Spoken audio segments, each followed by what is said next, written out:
Buenos días, mi nombre es Jesús Enrique Macías Durán. Soy estudiante de doctorado en Simvestab a cargo de la doctora Maribel Loaiza Leiva y voy a presentarles esta plática que tiene nombre sobre dominios de operadores de Toeplitz con símbolo radial. Aprovecho este espacio para agradecer a los organizadores de la sesión la oportunidad que nos dieron para presentar este trabajo. Bueno, voy a hablar un poco de la motivación histórica acerca de por qué estudiar los dominios de los operadores de Toeplitz. Bueno, los operadores de Toeplitz aparecen de forma independiente en el estudio de dos problemas muy importantes. El primero, y del cual proviene el nombre, es el estudio de matrices de Toeplitz, del cual hablaré más adelante con un poco más de detalle. Y el segundo es el problema de cuantización por deformación. Sí, este problema se le llama cuantización de Beresin-Toeplitz, en el que se utilizan operadores de Toeplitz para resolver el problema de cuantización. Muy bien, entonces, empezando con el primer eh, problema, que es el de a partir de las matrices de Toeplitz, vamos a recordar rápidamente qué es una matriz de Toeplitz. Una matriz de Toeplitz es una matriz que es constante en sus diagonales, así como se muestra aquí. Esta matriz se puede ver como un operador actuando en L2 de Z+, donde Z+ es el conjunto de los números naturales junto con el cero. Entonces, si asociamos a la matriz anterior esta serie formal, ¿sí? Y esta serie converge en L2 a una función acotada, entonces la matriz define un operador acotado en L2 de Z+, y más aún, con la asociación que hay entre L2 de Z+, y el espacio de Hardy, es el espacio de funciones eh, en la circunferencia unitaria, cuyos coeficientes de Fourier menores que cero son igual a cero, entonces este operador es unitariamente equivalente al operador que está dado por la proyección, sí, bueno, primero el operador de multiplicación seguido de la proyección del espacio L2 sobre el espacio de Hardy. Este operador es el que llamamos operador de Toeplitz en el sentido de, del espacio de Hardy. Entonces, generalizando esta definición que vimos en la diapositiva anterior, pues podemos hablar de cuál es la definición clásica, así le voy a llamar yo la definición clásica. Para eso necesitamos unos ingredientes. Primero que nada, un espacio de medida que yo denoto como M, con medida de M. Un subespacio M de un subespacio H de L2 de M, ¿sí? Voy a suponer que tanto H como L2 de M son separables. Esto va a ser algo que vamos a necesitar después. Y voy a denotar por P sub H la proyección ortogonal del espacio L2 sobre el espacio de Hardy H. Y vamos a necesitar una función medible A. Entonces, al igual que en el caso del espacio de Hardy, vamos a definir el operador de Toeplitz de A con símbolo A como la compresión del operador de multiplicación ahí por, bueno, el operador de multiplicación y luego después seguido de la proyección ortogonal. Entonces, esta definición de aquí es lo que llamamos el operador de Toeplitz en el sentido clásico. Ahora bien, no solo en este problema aparecen los operadores de Toeplitz, también aparecen en el sentido del problema de cuantización.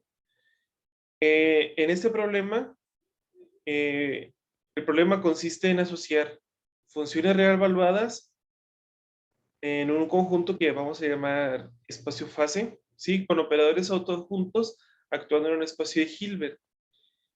esta asociación debe cumplir ciertos requerimientos. Por ejemplo, la linealidad, ciertas propiedades de conmutatividad, entre otras cosas, ¿no? Pero lo interesante es que la asociación que se da, en la asociación que se da por la misma, los mismas condiciones que le pedamos que cumplen, ni las funciones ni el operador que se le asocia a las funciones son necesariamente acotados. Entonces, aquí donde nace la necesidad de estudiar detenidamente el dominio de los operadores de Toeplitz. Para eso vamos a comenzar con la forma más natural que tiene el dominio. Como la proyección ortogonal está definida en L2 de M, entonces, dada una función A y un operador de Toeplitz T sub A, bueno, TA, vamos bueno, es necesario que el producto de A por F pertenezca a L2 para poder aplicarle la proyección ortogonal. Entonces, el conjunto de todas las funciones F que satisfacen que al multiplicarlas por A continúan estando en L2 de M, ese conjunto va a ser llamado el dominio natural del operador de Toeplitz de A.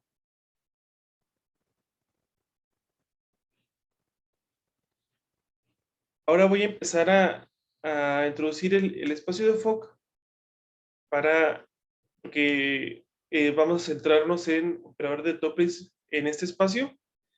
Bueno, pues el espacio de Fock que vamos a entrar con esta letra F, que también es llamado espacio de Sigal-Bachmann, es el espacio de funciones enteras cuadrado integrables con respecto a esta medida que le llamamos el peso gaussiano. Aquí tengo un error, debería ser pi a la -1.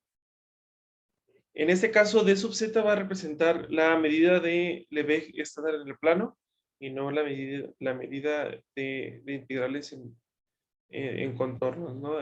En el plano complejo. El espacio de Fock es un espacio de Hilbert con núcleo reproductor. Esto quiere decir que el operador de evaluación es un funcional lineal continuo y la función que se le asocia es este de aquí, que se llama núcleo reproductor. Y además existe una base ortonormal que es estándar. Sí, bueno, es estándar en el sentido de lo útil que es. Y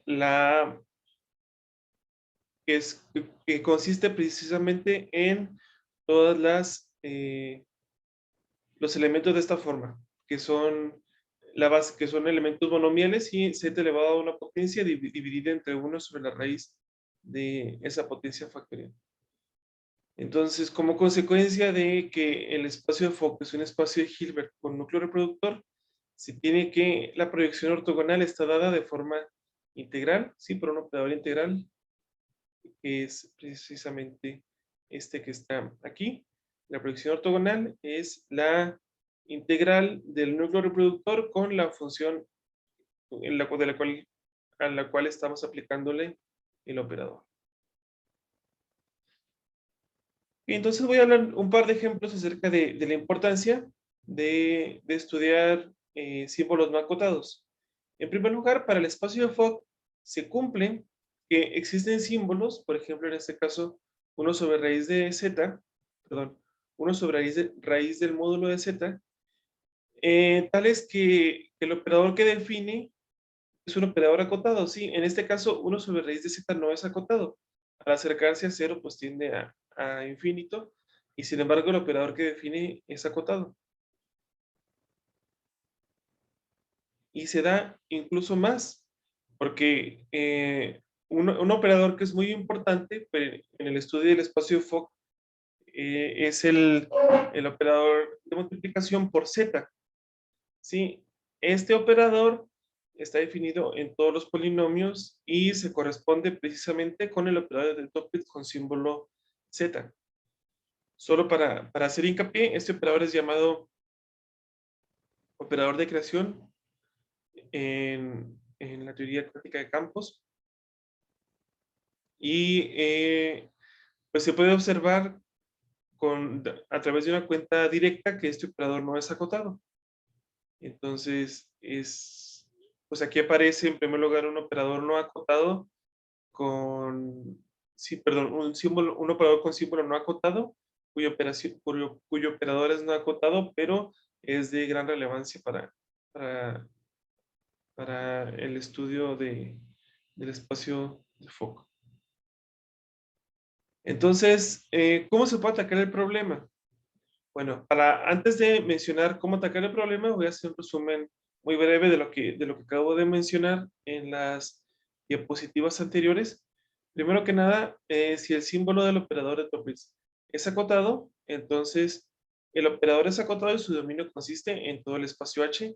Entonces, para símbolos no acotados, no hay mucho que debamos mencionar acerca de su dominio. El dominio es todo el espacio H. Y más aún, sí, para espacios enteros como F, existen símbolos no acotados que definen operadores acotados. Sí, entonces estas dos cosas pues nos invitan a extender nuestra visión acerca de el estudio de operadores de Topliss con símbolos, con una clase más amplia de símbolos. Ahora, ¿cuál es la pregunta? Bueno, pues ¿de qué forma podemos extender el dominio de los operadores de Topliss? Si ya sabemos que es importante especificar el dominio, pues también es algo interesante saber hasta dónde se puede extender. Bueno, pues la respuesta va a ser con una de dos formas que vamos a utilizar a partir de las propiedades que tiene el espacio de Fock. Vamos a tratar de extenderlas a un espacio en general, ¿sí? Una de ellas va a ser, si el espacio tiene núcleo reproductor, entonces vamos a poder extender el dominio de los operadores de Topliss a partir de la forma integral del operador de proyección.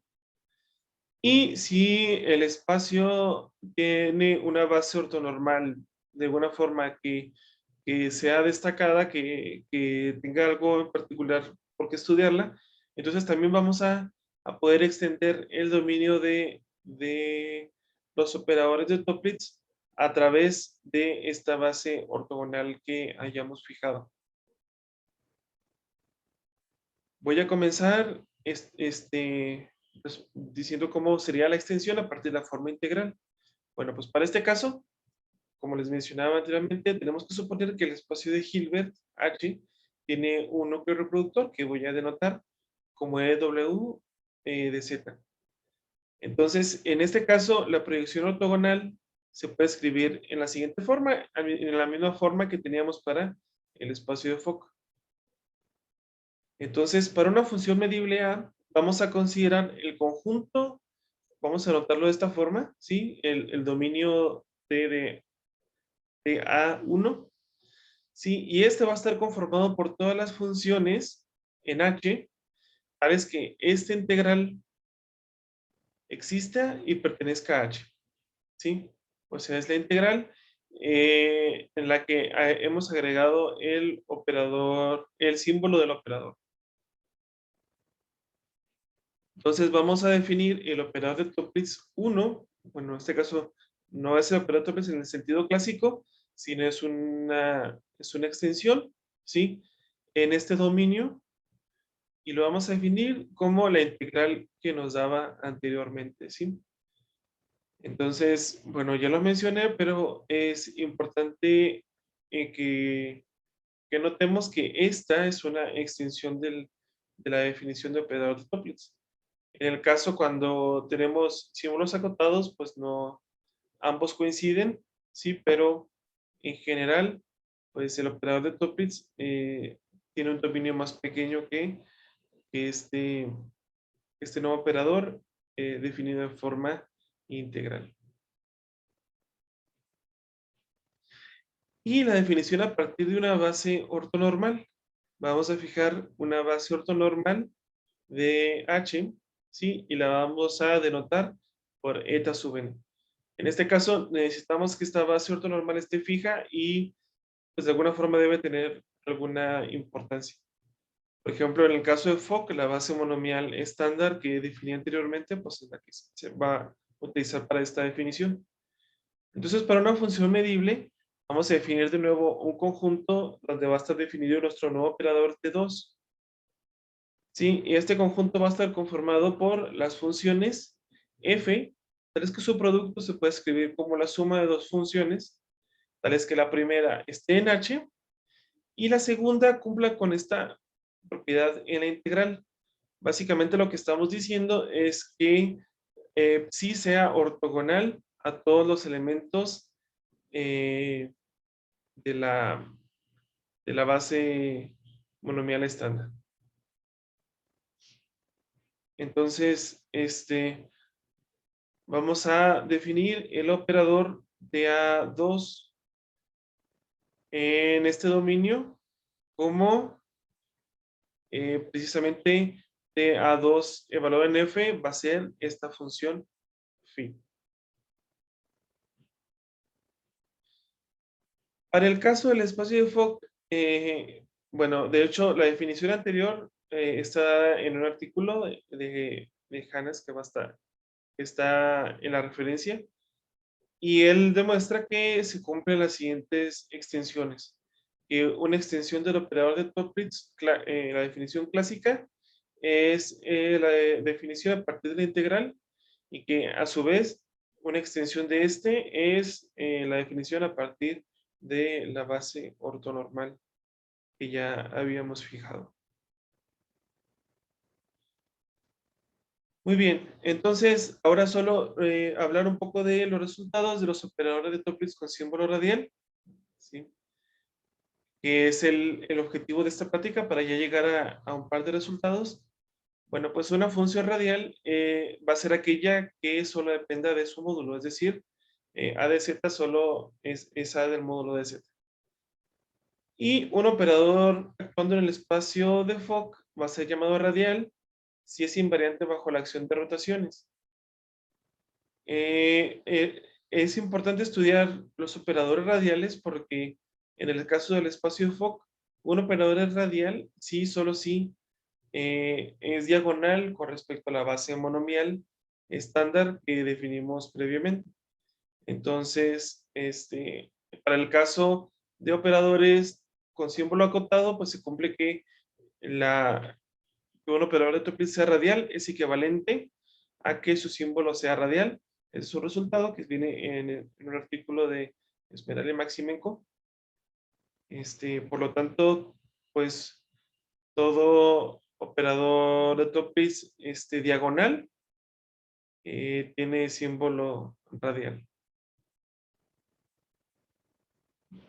Ok, entonces aquí voy a hablar precisamente de cómo actúan. Ya les comenté que son diagonales, pero específicamente, si A es una función radial acotada, entonces el operador de Toeplitz actúa de forma diagonal sobre la base monomial. ¿De qué forma? Bueno, pues a cada elemento de la base lo multiplica por una función gamma, que está dada de esta forma. La gamma de n es esta integral en la que aparece el símbolo y la dependencia de la n está en la potencia de el radio. Aquí cabe recordar, como lo mencioné anteriormente, que existen símbolos no acotados en el espacio de Fock. Existen símbolos no acotados que definen operadores acotados, tales como el que ya habíamos mencionado anteriormente, que es 1 sobre raíz de R. ¿Sí? Entonces, para el caso del espacio de Fock, no, no basta con estudiar solo símbolos acotados, sino que se debe extender. Bueno, es natural extender la, la clase de símbolos en la que podemos estudiar. Ok, entonces la pregunta es ¿cómo vamos a extender el dominio natural?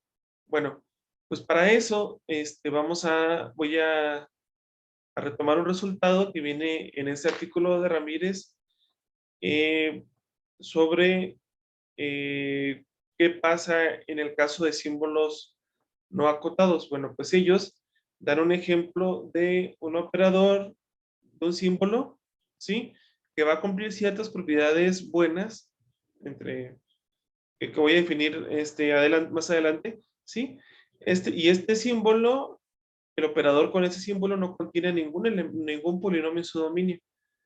Entonces, a pesar de eso, unos años antes, los doctores Zurowski y Vasilevsky ya habían demostrado que los operadores, por ejemplo, un operador de este estilo, si lo escribimos de forma integral, entonces el,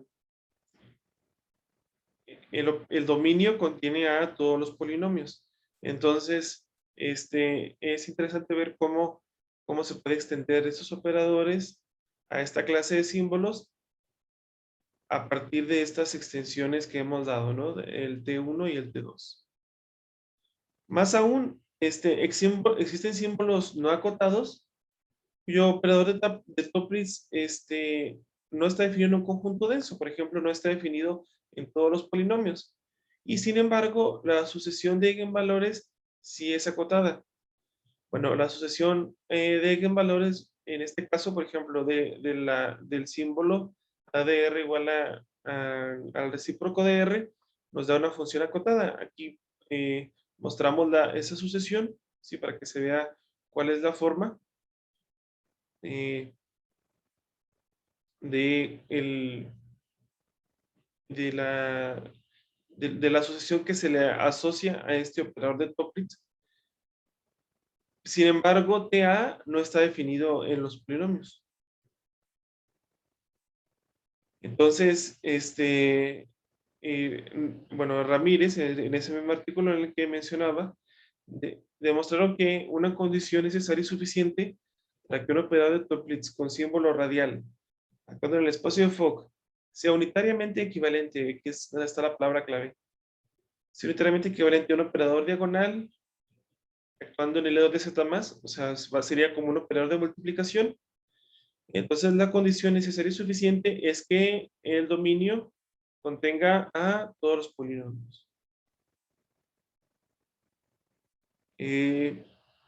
¿Cómo vamos a extender entonces la clase de símbolos?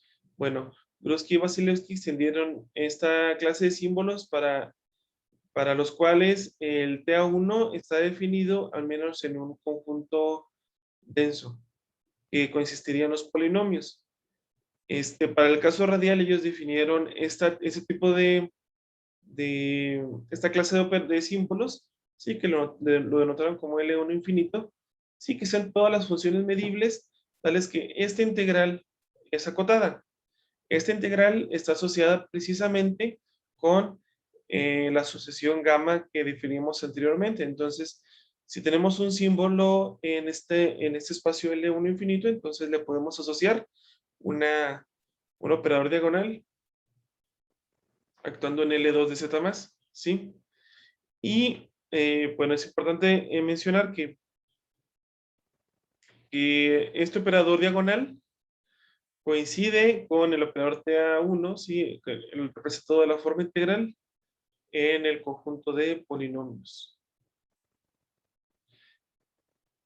Y bueno, ya resultados acerca de este tema, pues es que, bueno, como había mencionado anteriormente, Hannas demostró estas extensiones que se tienen para los operadores de Topliss y nosotros pues estuvimos trabajando con estos tipos de definiciones y demostramos que el operador de Topliss 2, sí, el que está definido a partir de la base monomial estándar, es cerrable.